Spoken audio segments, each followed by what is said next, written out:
السلام عليكم ورحمة الله وبركاته. ازيكم حبايبي؟ عاملين ايه؟ يا رب دايما تكونوا بخير وفي احسن حال. النهارده هنعمل الطرب المشوي بطريقه حلوه قوي ان شاء الله هيعجبكم. حطوا لايك للفيديو واشتركوا في القناه وفعلوا زر الجرس على كلمه الكل عشان كل ما انزل فيديو يوصلكم كل جديد. يلا نسمي الله ونصلي على الرسول وندخل على الوصفه بتاعتنا.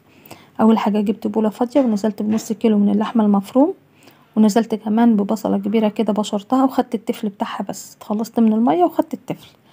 هنزل كمان بنص معلقه صغيره، شايفين المعلقه دي معلقه صغيره خالص، بنص معلقه صغيره من القرفه، وكمان معلقتين اتنين صغيرين من الفلفل الاسود، ومعلقتين اتنين صغيرين من الملح.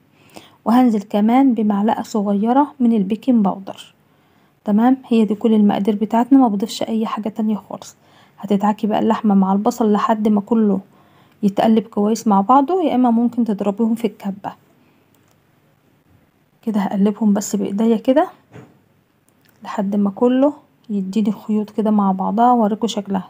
شايفين بقت بالشكل ده كده، زي ما قلتلكوا تقلبيها بايديكي يا اما تضربيها في الكبه مره واحده. هنجيب بقى المنديل الضاني ده، منديل طبعا بتجيبيه من عند الجزار. هتجيبي بقى كده قطعه كده من اللحمه المفرومه، عايزه تعمليها صوابع كبيره براحتك، عايزه تعمليها صوابع صغيره زي ما انت عاوزه.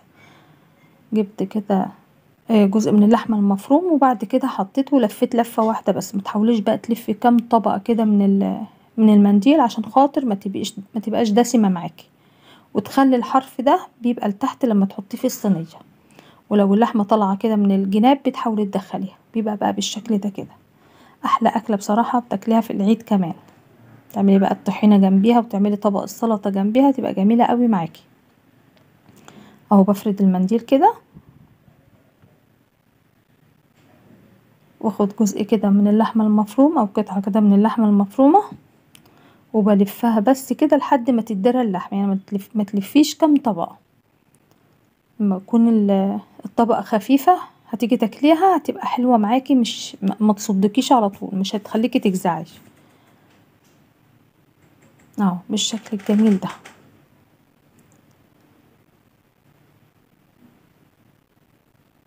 شوفي بقى الاكله دي لو انتي عملتيها في البيت مش هتكلفك كتير، لكن لو كلتيها في مطعم مبلغ وقدره. فاعمليها في البيت كده تطلع معاكي احلى من اللي بره كمان. بتاخدي جزء كده زي الكفته بالظبط، الكفته اللي انت بتعمليها في البيت، بس بتلفيها بقى في المنديل. المنديل ده مبقاش غالي قوي، يعني لما بتجيبي نص كيلو بيبقى ما شاء الله يعمل معاكي كميه كبيره كمان. يعني ممكن نص كيلو يعمل معاكي 150 او 120 على حسب بقى الجزارين، كل جزار تلاقي بسعر. كده خلصت الكميه اللي معايا كلها خلاص، وبقت بالشكل الجميل ده. هحطها بقى في الفرن في الرف الوسطاني، واسيبها تتحمر من فوق ومن تحت. هتاخد معاكي حوالي تلت ساعه بالكتير قوي، او لحد ما تتحمر حسب بقى الفرن بتاعك. تمام، هحطها بقى في الفرن ولما تطلع هوريها لكم. كده خلاص حطيته في الفرن كده لحد ما طلع باللون الجميل ده. عايز اقول لكم ريحته حلوه قوي. انا من عشاق الطرب.